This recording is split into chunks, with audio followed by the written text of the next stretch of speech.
Joy Creations. If you guys have been following my blog, then you know that I am obsessed with Colorburst. I have did periscopes on it. I am just in love with this product. So today I'm going to show you how to make this brick wall using some translucent paste and some Colorburst. And of course, no fancy wall is complete without a little bit of sparkle. All right, so let's get started. So I already have a piece of paper cut down. This is just 4 1/4 by 5 1/2, and I'm using this stencil here, and this is from My Favorite Things. I'm gonna try to do this with not having to do any voiceovers. So let's see if this works. All right, so I'm gonna place that down, and then I'm going to line up my stencil. I want it to be that some of these, it's kind of like even on both sides of the stencil, my brickwork that is. And I'll just lay that down, and all I'm going to do is use some Post-it tape, and that is just to tape down my stencil. This way, when I'm putting on my translucent embossing paste, my stencil isn't moving around. And I'm just going to put a little bit down on the side just to hold the sides in place. Better safe than sorry. Alright, now since everything's in place, I can go ahead and mix up my translucent embossing paste with my Colorburst. So today we're going to use the aquamarine. And this is a very simple thing to do. All I do is take some of the paste, and I'm going to get a good amount and just put that on the side of my craft mat. Now I'm using the Ken Oliver Crafts Best Ever Craft Mat. And the blue we're using today is the aquamarine blue. So all you need to do is just tap just a little bit of the color into the embossing paste and start working the color through. You see how pretty that gets? I'm going to just swipe that off so I can make sure I get all of my color mixed up. So what's so fun about the Colorburst is you get a rainbow of colors, a great saturation of color out of one little jar.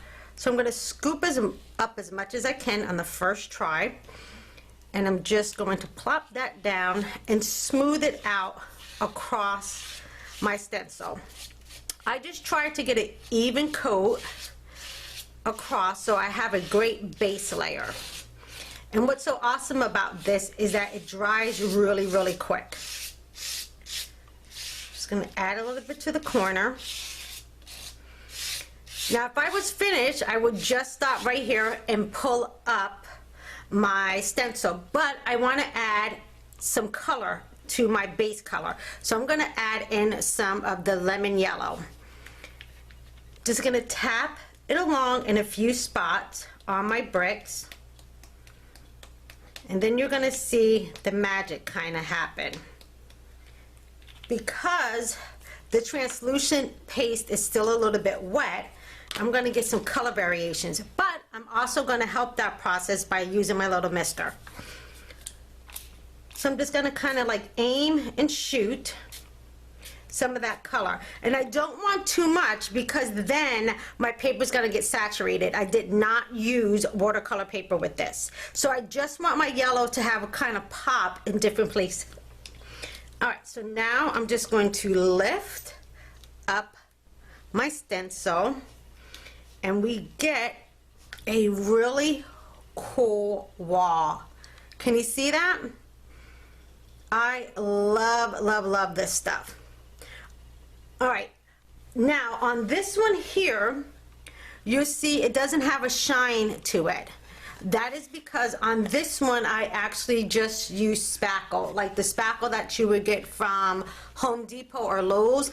That's why this one is not as shiny as this one. Can you see the reflection on that one?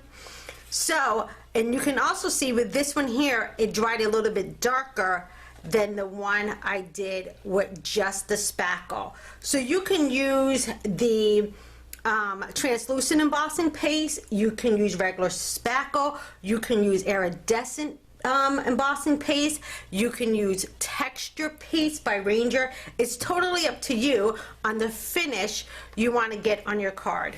Okay, so our panel has now dried, and how pretty is that? Oh, I love using stencils and Colorburst. It just makes some gorgeous, gorgeous card panels. So I went ahead and I already die cut my hello. This hello is the die cut from Simon Says Stamp. And because this has a little bit of texture on it, I'm actually going to run my sentiment through my sticker maker from Xyron. I don't want to use the glue this time because I really need this to stick down to this slippery surface. So I'm just going to run that through, and as you can see, it makes a sticker now out of my sentiment. And our card is almost done. So I'm just going to rub that on really, really well. Make sure I have the adhesive on the back. Just going to pull that off, and now the back is really, really tacky. All right, we're going to put that across our panel. So as you can see, it really did not take a lot of material or a lot of time to make this card. The worst part is not touching it and letting it dry. So I also used some sparkly silver paper, and that's from Michaels. I got it from Michaels, the DWCV. That's what that paper is. Now I'm going to just grab my glider. Just going to put some on the back of our panel, and our card is now done. Now you can dress this up by adding sequins, but I'm not going to do that. I'm going to keep them kind of simple and actually let my background be all my happiness today. Alrighty, so there you have it, a bricked color face card, and here is the other one that I did earlier. So thank you for hanging out with me today and watching my little video. I will be back soon with another crafty tip and a whole bunch of happiness. But until then, I want you guys to have a fantastic day and go forth and be crafty. Thanks for watching today, and if you would like to see more crafty videos from me, make sure to subscribe. You can also now find me on Periscope under the broadcast name of MZ Dana Joy. You can also find me in all my social media links and my blog, gotjoycreations.blogspot.com. I will see you guys soon. Have a fantastic day. Take care.